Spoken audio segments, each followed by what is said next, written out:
Welcome to today's episode of the Victorious Souls podcast with me, your host, Danielle Bernack, that lady on the internet who loves you from daniellebernack.com, connecting you to the love that heals so you can love yourself from survive to thrive. Today, my guest is Kim Sorrelle.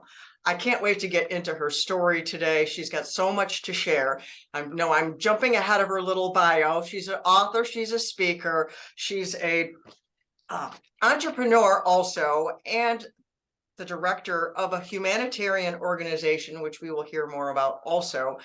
And we're going to hear about her story of her journey through cancer, both her and her husband. But then we're going to talk about my favorite subject, which is love. So thank you for being with me today, Kim. I can't wait to get into your story today. Danielle, I've been so excited for today. So thank you so much for having me. You're welcome. To start, why don't you give us a little bit of history on your marriage, your husband, because, your journey together, the two of you, is a big part of your story. So why don't you tell us a little bit about the two of you? Sure. Yeah. So I was going to be the first woman president of the United States. That was my goal. Yes. Yeah. When I was in high school, I had my life mapped out. I knew where I needed to go to school, when I was going to page in Washington. I just had everything mapped out to make it happen. And I wasn't sure that there would be room for a husband and kids because it's going to take some work. Oh yeah, being the president, you see them right? 4 years later, they look like it's been 20. It's so true, so true. So I did, though, know that if I were ever to find a man, he had to have two things. He had to be over 6 foot tall, because my 5 foot nothing mom married a short man, and I wanted to give my kids a chance at some height. And he had to be really good looking, because I wanted him to look good in my wedding pictures. So I was obviously a very deep thinker. And yeah.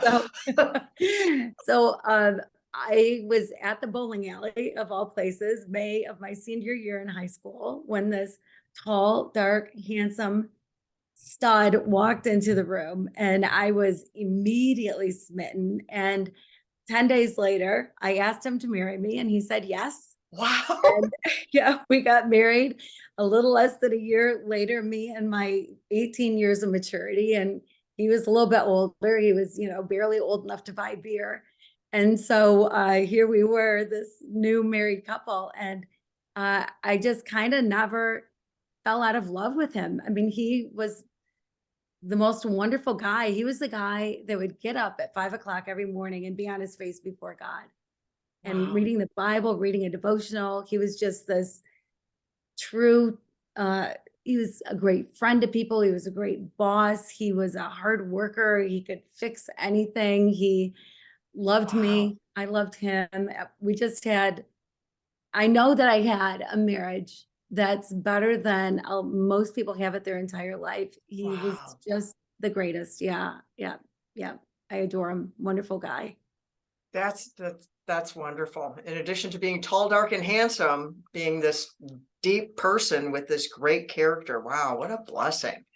No how kidding. long were you guys married before trouble came in? You have children too, don't you? Yes. Yeah. A couple of years into our marriage, we started having kids, and I had my fourth biological child when my oldest was 4.5 years old. So it was chaos in my home. It was crazy. We were outnumbered rapidly. And as soon as we were outnumbered, I knew all bets were off, whatever. I lost control. I never got it back, but enjoyed every minute of it. And then we ended up adopting a fifth child. He was older when he came into our lives from the Dominican Republic. And so 5 kids, and now I have 11 grandchildren. Wow. And it's so fun. If you know how before you have your first baby, people say, oh my gosh, just wait. And you're like, I know how I'm going to feel. I already love the baby. What are you talking about? And then I remember when my first baby was born, I was like, oh my gosh, did my mom love me like this? Like, it's so overwhelming. Right. And then with being a grandma before the first one, people would say, oh, just wait. And I'm like, oh, I have kids. I know how I'm going to feel. And then the baby was born, and it was like motherhood times 10. Yeah. It's the greatest thing. I just love it. Love being a grandma, love being a mom. That's Great job. awesome. Yeah, being a grandma is great. I love being a grandma. I'm a grandma too, and it is. But I was kind of different because I told my mom I didn't want to be a mom. I just wanted to be a grandma. She said, "Sorry, hon, it doesn't work that way." And it didn't. But I have 6 living grandkids, and I love them. I adore them. Just like you Yes, said, you don't know that you can love that much. right. Right. This And there's thing more. happens inside of you, and you're like, wow. Right, right. And there's not like just a bucket of it that you run out, Yeah, like I love all 11. I love all of my kids and yeah, there's endless love, right? You yeah, just have buckets and buckets of love that just don't run out. So you can love them all. You can love everybody, which yeah. you Like do. I've heard people say how when they were having their second child, they were concerned they wouldn't have enough love for the second one. And then after the second one's born, they're like, wow, just like this is just more love. Like you said, it doesn't deplete, it increases. So anyone Mhm. listening now, if you're in that position, you have one and you're on the verge of having a second and you're worried, don't worry. There's plenty of love. That's right. That's right. It's there. So how old were your kids and how long into your marriage did you run into your diagnosis? And how did that Well, happen? we had just become empty nesters. I was 47. My Mm, kids were adults. I started pretty young. And so we just become empty nesters. And I was so excited. I don't know why, because I'm not sure what you do as an empty nester, but we were so excited to be empty nesters. And I love my kids, but you mhm. raise them so that they move out eventually, Well, you right? were ready. I wasn't ready. A lot of people, they get to empty nest and they don't know what to do and they're scared or they're nervous or stuff like that. Right. Yeah. Yeah. I Yeah. became one of those.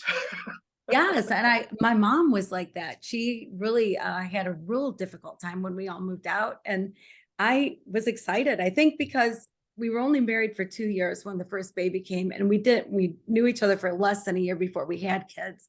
So Mhm, it's not like we had a whole lot of time, just the two of us.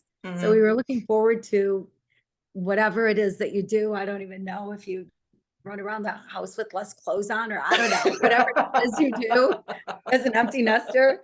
We were excited for that moment, I guess.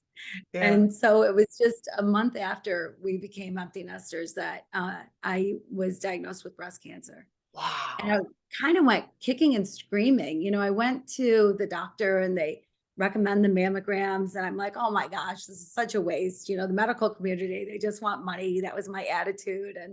And I was like, it's not in my family. There's no breast cancer. It's silly for me to go. I do the breast exams, I do the stuff I'm supposed to do. I don't have breast cancer. And so then a mammogram led to an ultrasound that led to a biopsy. And even then I was like, there's just no way. I read on the internet, very few biopsies come back bad. It's a rare thing. And so I'm going to be just fine. And then on a Friday afternoon, like too late in the afternoon to be able to call back the doctor's office, my phone rang. Yeah. And instead of having this wonderful lifetime moment that you see, right, like lifetime movie moment where you're sitting across the desk from the doctor and you're holding on to each other for dear life, the doctor delivers the news. I got this phone call saying, blah, blah, blah, you have breast cancer. We'll call you on Tuesday. I'm like, what? Oh my word. Talk about getting smacked in the face. Like, Wow. yeah, I didn't even know what to think and knew nothing. And started crying and called my husband. He was at work and I could barely get words out to Yeah. tell him. And before I knew it, he was home. And Sounds like the man you described at the beginning of this. yes, yeah. And I'll tell you, he did exactly the right thing. If anybody's ever wondering, what do you do in that moment? What he did was exactly right. He just held me. He just held me. And we just stood there for the longest time. And he was crying. I was crying. We just had no idea what was going to happen. Yeah. And the next day, I went to the bookstore because I like books. And I thought, certainly there's a book that will tell me what I'm supposed to do, what it feels like, what it's like. But the books were all either depressing or real medical. And I thought, well, do I make choices? Like, am I going to have choices? What happens next? I had no idea. Yeah. And so I started writing as a kind of as a way to update family and friends. I'm going to the doctor tomorrow kind of thing, but it was so much more than that. And before I knew it, 5,000 people were reading what I was writing. And Wow. yeah, so it's how I was feeling, it was just so much more than just what I was going through medically. Yeah, And was it like on a blog, on a website? actually I was sending them out via email, Well, and how did then the people were 5,000 passing them people on. find you? Well, I sent them to my people who sent them to people who sent them to people. And so I was getting emails from all over the world, people that Wow. were reading my emails. Yeah, it was crazy. Yeah. And it Yeah. could have been more than 5,000 that I knew of. So Wow. yes. Yeah. That's overwhelming. Yeah. Yeah. Yeah. Yeah. It was a lot.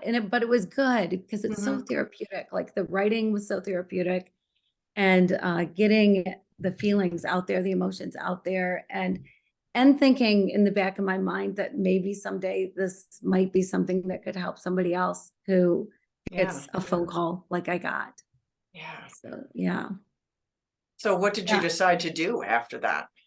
Well, I went to the doctor. I was not wild about the first doctor. And so I went to a different doctor, loved her, loved the second oncologist that I went to. Well, let's just pause there too for our listeners. If you don't like the first doctor, go to another one. I had an Yes. appointment with a doctor yesterday, which if I need to go back again, I'm going to a different one. So you don't have to stick with one just because you were there. So you have choices. That's right. That's right. And I'll tell you one thing that happened. My youngest son was doing his undergrad at the time, Mhm. and he was going to do something medical, but not sure what. And he switched gears and decided to become a cancer researcher. Oh, wow. And so he's got his PhD now. He's a fourth year med student, so he's getting his MD in whatever, a couple months. But he will tell you, as a cancer researcher, he will tell you that you always 100% of the time with a cancer diagnosis get a second opinion, 100% of the time. And pretty much every insurance will pay for a second opinion when Mhm. you hear the word cancer. So do it. Don't hesitate. Do it. And if your doctor is good, they'll tell you to. Or if you ask them about a second opinion, they will encourage you to get a second opinion if you're going to a good doctor. And if they say, you don't need it, then you need to go to another doctor. Yeah. Yeah. Yeah. So, and I did have some choices to make. The cancer was on one side, too large for a lumpectomy, that can sometimes be the first choice. So I needed to have a mastectomy, but do you do one side or two? The cancer's only on one. Like I didn't know what to do. And Oh, we were yeah. sitting around the table one night having dinner with the family. And I said, I got to make this decision, and I don't know what to do. What am I Yeah. supposed to do? And one of my sons said, Mom, would you get new siding on just half the house? And I went, oh, good point, son. So I guess I'll do too. Somehow that made sense right then. So, there are choices, there are things you need to know. And so it's nice to have some information out there to be able to Yeah. share. Yeah. Wow. And so it was Yeah. only 4 months into this with your thing that you got some more news, right? Right. Yeah. My husband started having stomach problems within a couple weeks after my diagnosis. And he went to the doctor. The doctor said, oh, take some Rolaids. It's because what you're going through with Kim, whatever. Mhm. Went back 2 months later, told the same thing, but they made an appointment for him 2 months after that at a gastro specialist. And that day, the next day, I was having a complete hysterectomy and a colonoscopy because of the kind of breast cancer that I had. And so I was doing the clean out. I couldn't leave the house. I couldn't leave the Yeah. bathroom. And my Yeah. husband went by himself to the specialist and was told, take some Rolaids. No test run, nothing. Oh, I was so upset. And I'm the mouth of the couple, right? Like I Mhm. would have been at the doctor saying, run a test, do a something, whatever, and couldn't be with them. And so I was so sad that I wasn't with them. Yeah. And so a week after my surgery, and they found bladder cancer during my surgery, a whole nother thing, but I was still recovering. So I'm still in elastic pants, elastic waisted pants, watching Grey's Anatomy reruns. And I woke up in the morning and my husband was awake and just not feeling great. And I said, that's it, go to the ER. At least they'll run a test, they'll do something. So he drove himself to the emergency room. And he was a rule follower. And so it said no cell phone. So he did not have his phone on. So I'm dying, thinking, call me, tell me something. Finally, he called and he said that they were going to keep him overnight. And I'm like, keep you overnight? They don't keep anybody overnight. And this is on a Friday. Like they're going to keep you overnight on a weekend. What is this about? Yeah. So I put on, like adult clothes and my car and non-pajamas. Right, non-pajamas, and drove like a crazy woman in my Vicodin-induced state and just trying to get to the hospital as quickly as I could. And I was almost there and my phone rang again. And he said, well, I guess there's a spot on my liver. I'm like, spot on your liver? What is this? And I just started bawling. And so I got to the hospital. I don't really even remember parking my car, but I do remember running in, holding all parts of my body because everything hurt, and asked where he was. And he was behind a curtain. And I ran back there and I'm sobbing. And I threw the curtain open and he's sitting on the edge of the bed like nothing is going on. And I'm bawling. And he said, listen, I am not going to invite you out anymore if this is the way you're going to behave. And I said, listen, buddy, you are not allowed to be funny right now. And, it took through the weekend and some more tests and more whatever, and, a biopsy and a colonoscopy and different things. It took about 5 days before we got a diagnosis of pancreatic cancer, which is one of the worst diagnoses you can ever hear. Yeah, my mom had that. Mm. She had gone in for gallbladder surgery and they found it and they didn't take her gallbladder. They just closed her up.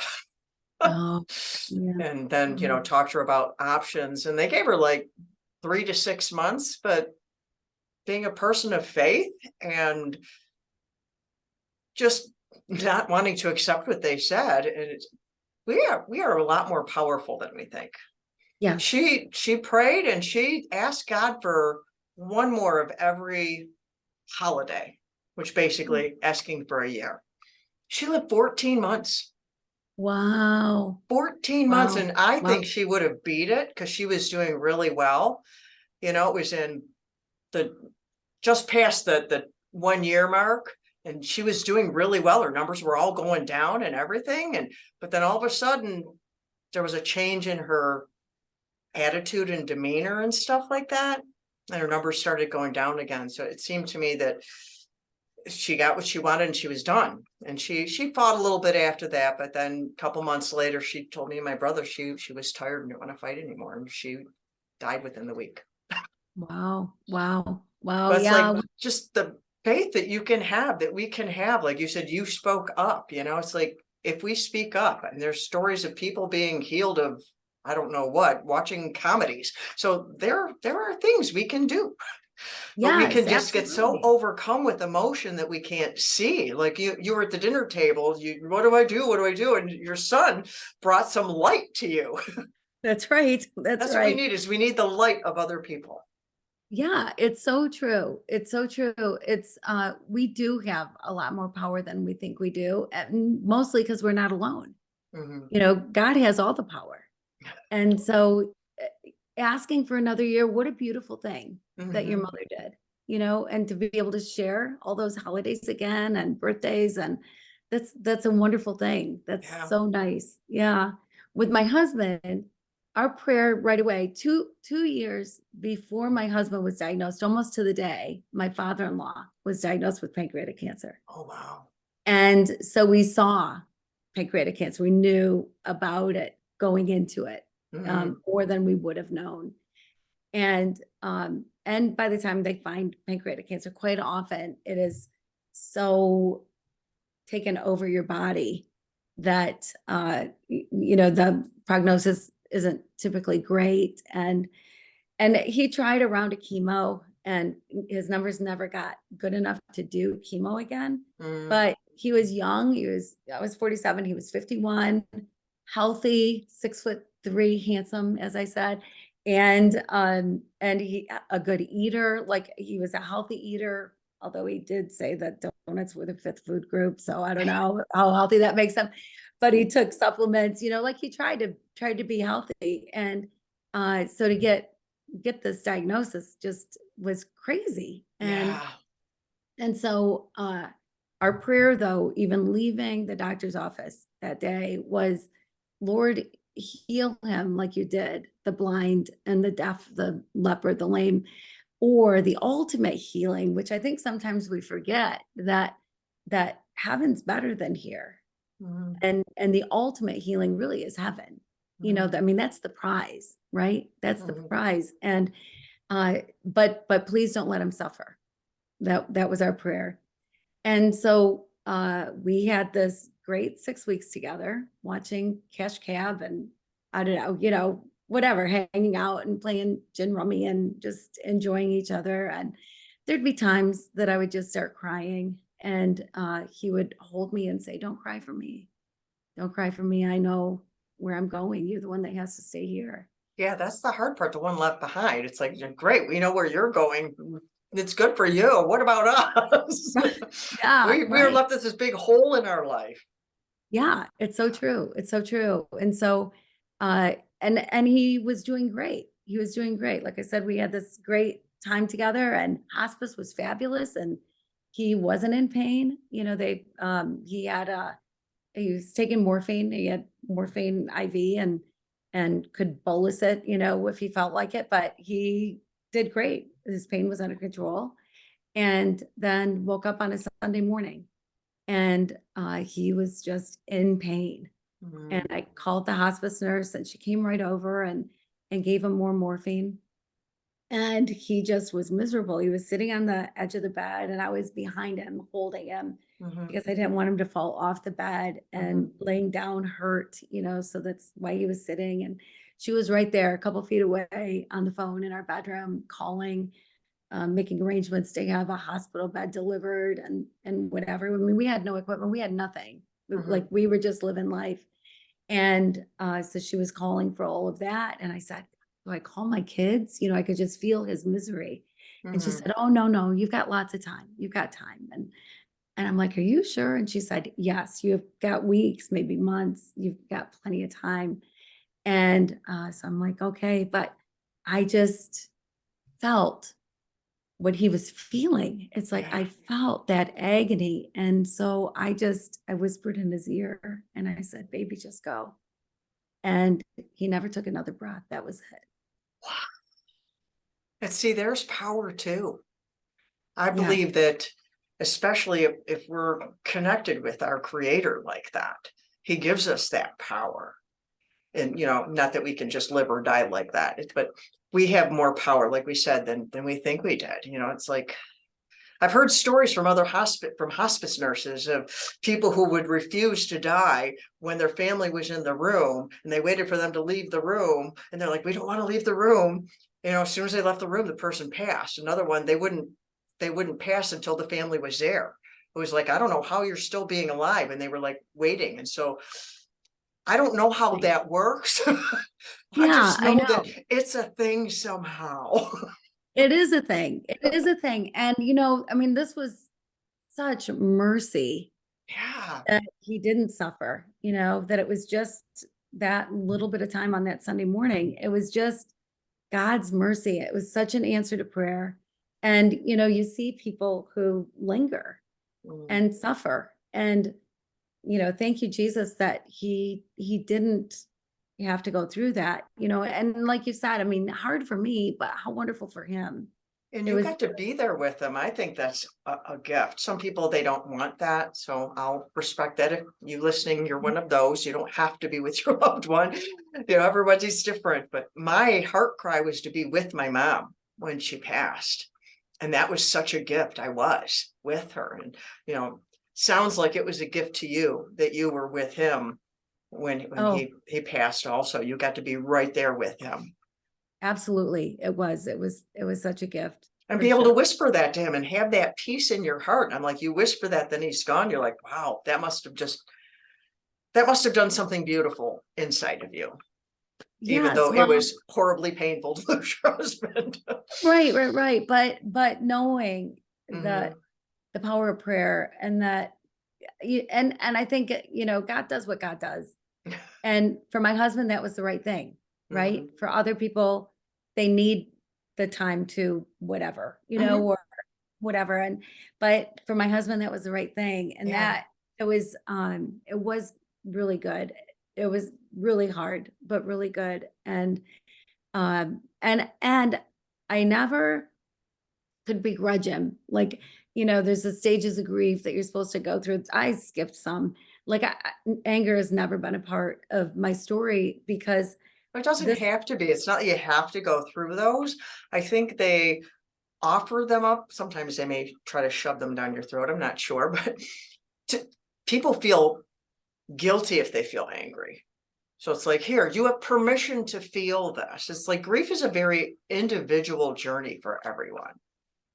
so true. It's so true. But I always thought, hey, I can't begrudge him. He was a great husband. He was a great father. He was a wonderful man. And Mhm. and he chased God. He Mhm. pursued God. He didn't ebb and flow. Like, Mhm. he wanted more of God all the time. And so he was just this incredible guy that I got to have in my life for almost 29 years. And uh so I couldn't ever be angry with him. I thought, wow, he's 51 years old going to heaven, never paying another bill, never getting the flu again. I mean, that's not so bad, right? I mean, that's a gift for him. And so, yeah, for me, it was not what I expected. My word, we were going to be these 95-year-old people sitting on a porch on rockers, drinking lemonade and smiling at each other, or whatever it is that 95-year-olds do on a front porch drinking lemonade. And and all of a sudden that was gone. Yeah. That was gone. My life was just kind of turned upside down, and I still was dealing with my Yeah. stuff. How did And you cope through all that time? well, one thing I felt like there were a couple of significant things that helped me. Mhm. One was, even right after I was diagnosed, people would say, well, why you? Why you? And my response was always, well, why not me? Why would I be immune? I mean, I don't think God's up in heaven going, you know what? You stole that pack of gum in seventh grade. So when you're 47 years old, you're getting breast cancer, right? I Yeah, mean, he's not it's like that. random. No. No, no. So it's random. So it's not like, you try to live the best life that you can, that honors God, that you're not going to get cancer then. I mean, that's not how it works. I mean, that's just not how it works. And so it was always kind of, why not me? And one of the things that I realized early on are things that you just have no control over. Like, I wouldn't choose for anybody to have cancer. I sure wouldn't choose for my husband to. I wouldn't choose to lose my husband at the age Mhm. that I did. I mean, Yeah. or ever, we were planning on dying on the same day. I mean, that would be the dream, right? That you don't have to live without each other. And so I wouldn't pick those things, but there are things I can choose. I can Yes. choose joy in my life. I can choose to live fully. I think Mhm. so often when you lose somebody and you are deep in that grief, which of course you're going to be deep Mhm. in grief, with any loss, when you lose somebody that you love so dearly. And I think that sometimes you can think, well, gosh, if I laugh, if I live, have this great life, if I, pursue that you're somehow dishonoring the memory of the person. Like, then it's like you've forgotten about them. And I think the opposite is true. Right. I I think agree. to truly honor my husband, I need to live fully. Not really that I'm living for both of us, but he gave me such an example of a life worth living, Mhm. that I need to, for his legacy, I need to live fully. Yeah. And so you have permission to do that. You Yeah. don't have to stay there. You have permission to grieve however you want. Don't Mhm. judge anybody else's grief, right? I Amen. mean, everybody's going to grieve how they grieve, and for as long as they grieve. And there are still times I cry. Of course, I Yeah. miss him. He was great. And so there are moments that I wish he was here, Yeah. weddings and And how seeing the long kids. has it been since he passed? But it'll be 14 years in March. Yeah, see, we'll pause here for you listening. See, 14 years later, we heal. We don't cry all day long anymore, but we will always miss these people, and it's okay. It's okay. Right, right, right. Don't feel like you're weak. I Mhm, think again that it's the opposite of weakness. mhm. It's showing that you're human, that you have a Yeah, heart, that your love is deep, and all those things are good things. And yeah. so I was writing during all of that time, which I think too helped out a lot. Oh, yeah, writing is And cathartic.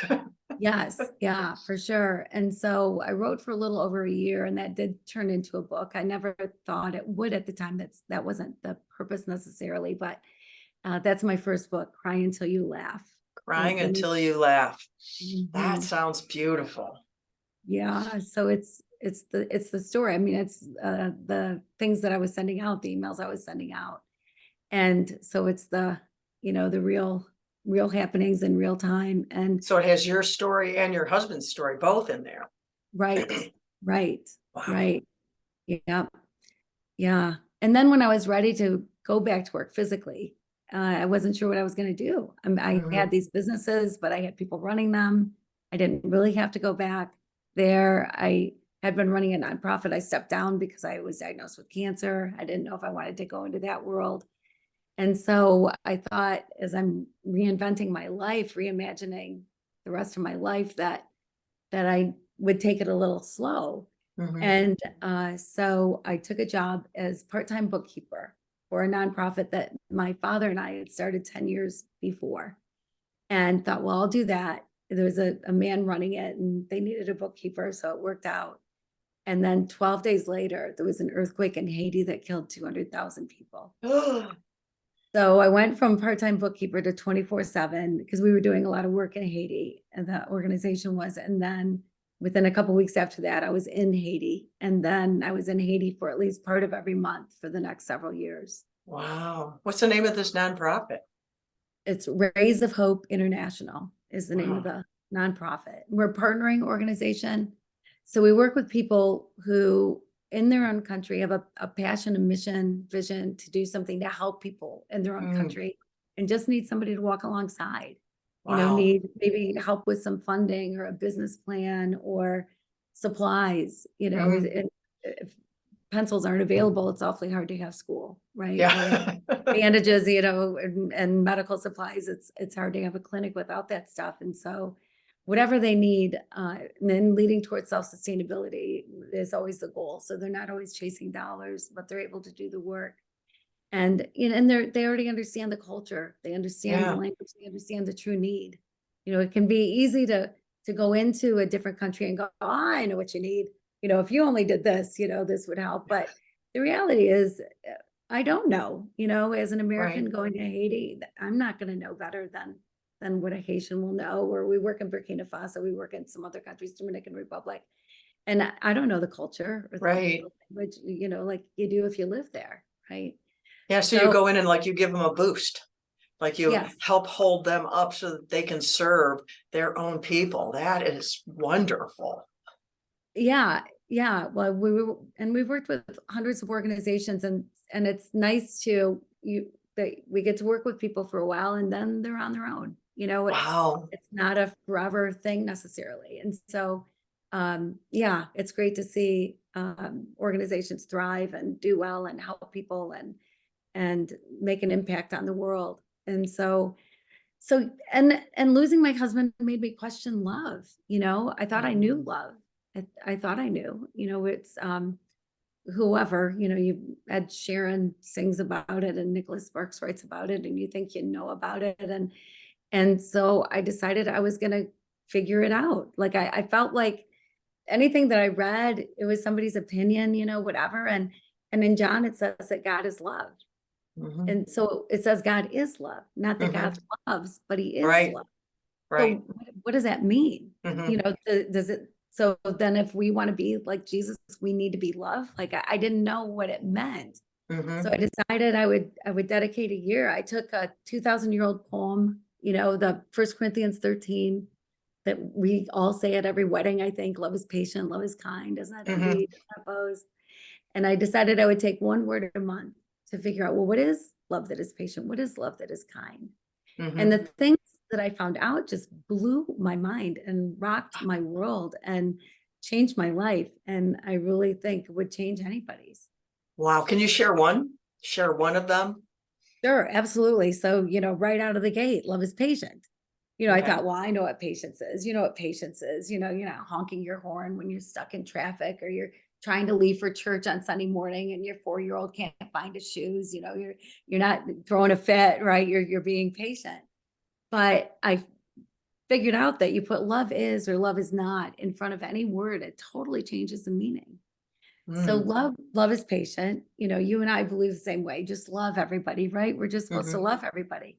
And so in loving everybody, you love whoever you're with in love that is patient way that you recognize that this is the most important moment of your life. What's in the past is in the past, and what's in the future is yet to come. This is the moment that will come Hmm. and go with or without you.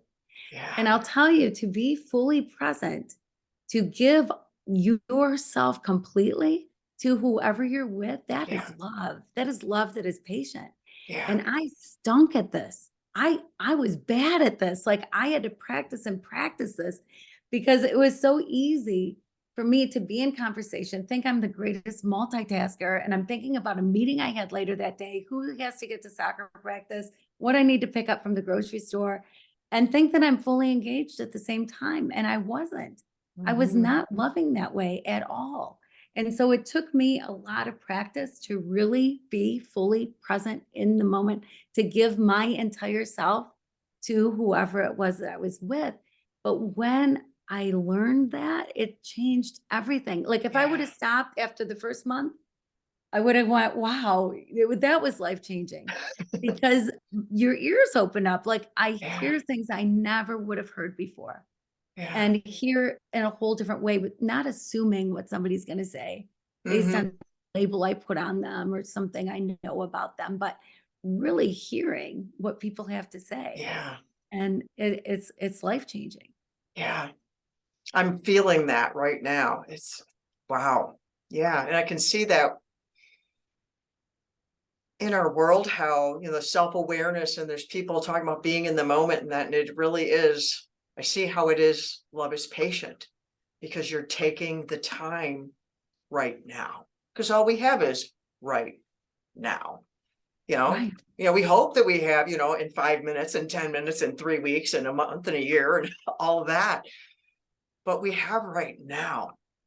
And so to be fully engaged, like plugged in with that, because time is our most precious thing we have. I was reading in a book, this gentleman was talking about it, and he was using the picture of the hourglass with the sands of time. He said, when that sand falls down to the bottom, it don't float back up. It is glued to that bottom. There is no going backwards. Time is something you get one time. So for this love is patient to be right now, I'm here right now with you, and you matter. Oh, that is so powerful. Yeah. Well, and looking back over my life, I wish that this is something I would have known years ago. Mhm. Like I think about the times that as a young mom, making dinner and Luke, one of my sons, was especially bad at I'm in the middle of something, that's when he needs something, right? Where you're on the phone, that's when they have to talk to you. And Luke would poke me in the arm. Like I think I had a constant bruise for years on my arm. And he'd be like, Mom, Mom, Mom, Mom, Mom. And I'd be at the stove, stirring something, making dinner. And I'd go, Luke, just wait, just wait. And I think if I would have taken a moment and turned and looked him in the eye and given him my turn down the stove, whatever I need to do so I don't burn anything, but give him my full attention in that moment, 3-year-old Luke probably would have said, look, this truck is red, and ran away. Right. I mean, it might have been just this super quick conversation, Yeah, but he would have had my full attention. I would have loved him in a whole different way in that moment. yeah, And so yeah, it changed my life. Knowing this has changed my life. yeah. And then I'm seeing as you're explaining this as well, because that happened back when he was, 3, 4, and you can't go back there, like we just talked about time. Then we need to have that love is patient for ourselves Mhm. because I didn't know that then. And so I need to pay attention to me now and how I am going to go forward. So to have that same love for ourselves, that same patience for ourselves. Yes. Yes. Yeah. Yeah. That's a big thing people talk about, right? Is self-love, self-love. Mm-hmm. And I think, sometimes it can sound selfish, but I think about like the Mona Lisa. Mm-hmm. If it ever went up for sale, can you imagine how many millions and millions of dollars? Like, I have no idea what it would go for. And it's because it's a one of a kind masterpiece. It's a Mm-hmm. one of a kind masterpiece. And so are you. Right. Never been anybody exactly Right. like you. There never will be anybody exactly like you. There's nobody who's walked in your shoes. Nobody. You Right. are a one of a kind masterpiece. Yeah. And I think as women, we can be so hard on ourselves. Why don't we look a certain way? Why don't we weigh a certain amount? Why don't we, whatever? And it's not about that. God created you the way you are supposed to be created, to be who you are supposed to be. Yeah. And to say, God, why did you make me look like this? Or why am I having a hard time losing weight? Or why, the things that, body image, silly stuff that we make a big deal in our lives, is kind of like saying, God, you created this perfect thing in your eyes, this wonderful created in your image thing, but you didn't quite do a good enough job. You could have done better, right? Well, Mm-hmm. no, nope, nope, you're perfect. The way you are, that's who God created you to be. So yes, we should love ourselves. We should love ourselves because God does. Amen. He That's what loved I us. say is when we love ourselves, we're honoring God because we're loving what he loves. So true. And when you love yourself, then you can love others. Exactly. It's not about being obsessed with yourself. It's because love is not obsession. That's not anywhere in that poem you studied, right? And none of it said love is obsessed, right? Right, right. No, no, no, not at all. Not at all. So it's like that obsession, and people are afraid, which is not love, also that they're going to get caught up. It's like, no, it's a beautiful circle. If we will engage in that beautiful circle between God and us and how he created things, it is a beautiful circle. So this love is patient, this you explain, this is in your book, right? And the name of this Right. book is, Love is, love and, is. and do we Yeah, elaborate on all the different things in that list? Is that what you would find in there? I do. I do. One of the first things I figured out is that there are 14 is's and isn't of love. So it took me a little longer than a year, but it took me the entire month, every month. It's like God had to hit me over the head with something at the end of the month to go, oh, now I get it. Now I understand. And so in the book, I start each chapter with what I think it's going to be, because so Mhm, many of them sound so simple. Kind, we all know mhm, kind, right? But love that is kind is way different. So they all are. And then I tell the story of mhm. how I came to the conclusions that I did, and then what it means, how to live it. And so I was chased by a motorcycle gang. I slept outside with tarantulas and snakes. I got lost on a mile-high mountain. I mean, just crazy stuff. Like I said, God had to hit me over the head to show me the truth about something. And so it was, every single one has an incredible impact. And yet there's this beautiful umbrella over the whole thing about Wow. love. And when you realize that we started out with God is love, right? That love is something you are. It's not a feeling. It's not an emotion. Sometimes we think that, and that can Mhm. mess with our heads. Like Yeah. fear. You watch a scary movie, that night you hear every creak, every bump, every whatever, right? You're scared, but you don't live in fear. You don't live in that emotion. It goes away. Yeah. Love, you live in. Love is who you are, and how you decide to live it is up to you. And that's what people need to hear. What I often say, and you had said, God is love, and we're created in his image and likeness. So I tell people, you were made out of love because you're made in Yes. that image and likeness. But we need to hear it. We need to be told. We need to be reminded, because the world just chips away at that. Circumstances, tragedies, trauma, people treating you wrong, all different kinds of things chip away at that. And you're like, what the heck is love? Right. So we have Right. to learn. Yeah, we do. And there are things that we're told about love that aren't love.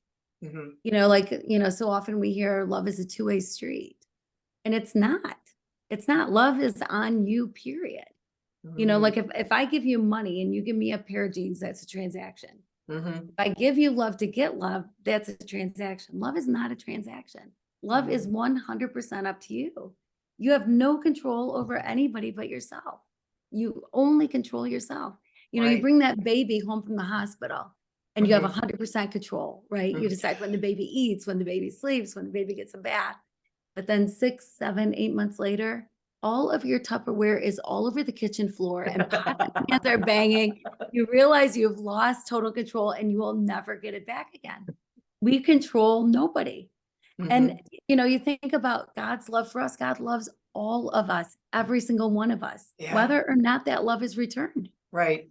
He loves us, period. Or Right. that baby that we bring home from the hospital, they don't probably even know love yet, but you love that baby. Mhm. You're not loving that baby to get love back. Right. And that's the Well, maybe truth. if you're traumatized, you might be doing that. There are That's people who do true. that. So there are times, but that's not the way it's That's designed to be. right, right. And if you do give love to get love, you're setting yourself up for disappointment and Mhm. loneliness and heartache Mhm. because you have no control over the love that comes back. You know, Yeah. love is special in that quite often it does come back, of Mhm. course. But if you're giving it for that reason, you're Mhm. you're setting yourself up for Well, sad. really, what you're describing here is the difference between conditional love and unconditional love. Mhm. Right, Conditional love is like, I will love you if you love me back. I will love you if you do X, Y, Z. But unconditional love is like, I'm going to just love you no matter, what you do. right. Well, and the beauty is, I mean, even way back in Leviticus, it says love your neighbor, Mhm. right? That's our job. Mhm. That's our only job is to love. Mhm. And what freedom there is in that, right? Because then there is no judgment, no room for condemnation, no room for racism, ageism, any other kind of ism. Yeah. It's appreciating the fact that we are all created in his image and Amen. we're allowed to have whatever opinion we have. Mhm. You're not going to agree with everybody. That's okay. Mhm. But you love people for who they are, for their uniqueness, for who God created them to be. Yeah. You And see their value. That's what yeah, it is. You see their value and you want what's best for them. right, right. And it can be so easy, like, you know, say, oh, yeah, well, I love everybody. Of course, I love everybody. But those darn Democrats, but I love everybody. But those Republicans, you know, whatever. Well, then you don't love everybody, right? Mhm. Because love doesn't have labels. Love Mhm. doesn't have labels. You're Danielle, I'm Kim. You know, those are our labels, right? And that's what we should know each other by because Mhm. we're, you know, we might join a club, we might be part of something, but that's not who we are. Mhm. You know, who we are children of God, created in his image. Amen. Yeah, I was doing an interview just yesterday with someone, and she was given an exercise by her doctor to make I am statements because she was struggling. And I started doing that myself yesterday of, just speaking over yourself. Like you had just said, I am a child of God. That was the first one I put on there. I am a child of God. And just things, I am courageous. I am this, I am that. And you can pick those up and look at them when you're having a struggle day. And look at some of these good things that I am. I am them all the time. I don't always manifest them maybe perfectly, but this is who I am. And to, you know, recognize that value in yourself. Hmm. Hmm. Yeah. And in everybody else. Yeah. And in everybody else. And when you love, when you recognize that that's your job, you know, right? That's what you're supposed to do. Just love everybody. You don't have to like everybody, by the way. You know, Hmm. there's a difference there. Hmm. And love doesn't mean that you stay in an abusive relationship. Yeah, it doesn't mean you accept their behavior, because I had Right. a discussion. I was being interviewed on a podcast and we were talked about that. And then I kept thinking about it afterward and afterward. Well, what is love? Is it unconditional acceptance? Is that unconditional love? It's like, no. Well, think about like a criminal, you don't want to accept their criminal behavior, but you can still recognize that the human being has value. And then you want their best, which would be for them to stop being a criminal. Right. Right. Exactly. Exactly. And I think too, it's more loving to walk away. Like if Hmm. you're in a relationship that is toxic, that you are suffering abuse, that you Hmm. know is traumatizing, if you stay in that relationship, then you're saying the behavior is okay to continue. Mhm. And if you really love the person, you walk away so that they can grow, so that they can stop the behavior, Yeah. because it can become a habit, Mhm. right? You see a person and you're like, well, that's how I treat them, because that's how I've been treating them. But if Mhm. you walk away and let the person deal with the stuff they Yeah. need to deal with in their own life, Yeah. that's love. Yeah. And it's honoring to yourself to pull yourself out of that place where you're being treated improperly and you're giving them the opportunity for change. Right. It's Exactly. loving both of you. Yes. Yeah. Yeah. Exactly. Exactly true. That's so true. And So and what are you involved in now? You have these books and you have this organization you work with. Do you have anything new going on to add to that? Not that you have to, but I saw you had a lot of things on your website. So yeah, well, one of the things that I started is I'm a love coach. And so I'm working with people because I do know a lot about love. Like I have learned so much about love that I'm able to share with people that couples are staying together and families reuniting and people understanding, loving themselves, and there's just so much that can come out of a conversation about mhm. love when you gain an understanding of it. Yeah. And so I'm doing that. I am writing a book on grief.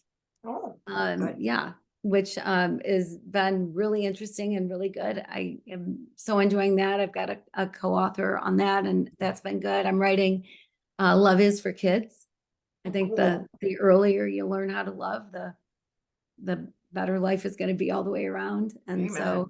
yeah, yeah. So a couple fun things going. Oh, that's awesome. Well, is there anything that you want to make sure that the people hear from you today, that if they take one thing away, or you want to make sure you cover because we skipped over that somehow? Well, I would say um it's important to know what love actually is in order to really live it, embrace it, and do it.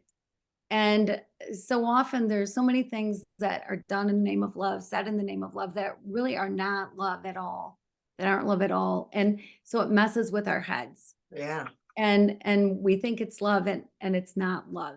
And it can be the opposite of love. And Yeah.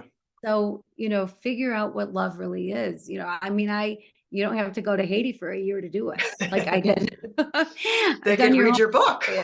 Yeah, you can do that. I've done your homework for you, but I do have this 14-day love challenge on my Mhm. website. It's free. And if you sign up for it, and it's just something to think about every day for 14 days in a row. Some aspect of love to think about is all it is. So it's pretty simple to Mhm. do. And if you sign up for it, I will send you for free a WWLD wristband. Because if you Mhm. can answer any question that way, what would love do? Then you're doing the right thing.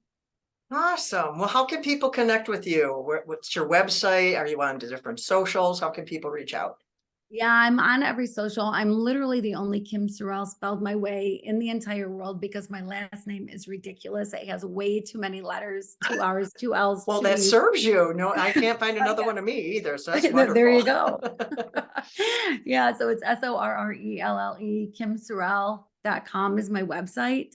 Mhm. Love is the name of the book. So even if you just Google Love is, I should pop up somewhere. But I am on all the socials and love connecting with people, uh and I'm speaking. I'm out there a lot. And so and I got a new puppy who right now needs attention, apparently. I Carlo. saw him wandering around in the back. Yeah. But and I love him. Yeah. So anyway, yeah. But yes, I'm available. I love meeting new people. I love people, and so connect, reach out, whatever, anytime. Well, thank you today. Thank you for today, Kim. This was fantastic. Just your story with you and your husband, but then all of this with love. As I said, it's my favorite subject. And like you said, it's what we are. It's what we were created to be. And that old song is still true. What the world needs now is love, sweet love. We do. Mhm. We need love. So thank you. Thank you for going through that study time and then compiling it into a book so all of us can benefit from it. Well, thank you so much for having me. I love you. I love your show. It should be on the top of everybody's podcast list. You do such a great job, and you're so fun to talk to, and you're just so real, and you do so much good. And so thank you for everything that you do. Well, thank you. Oh, and thank you, my audience. I love you. Thank you for being with us today. Get a copy of Kim's book so you can learn to love yourself better, or maybe just do her love challenge. You can do that immediately, but do something so you can grow in love, because it will make your life better. And so till next time, I love you.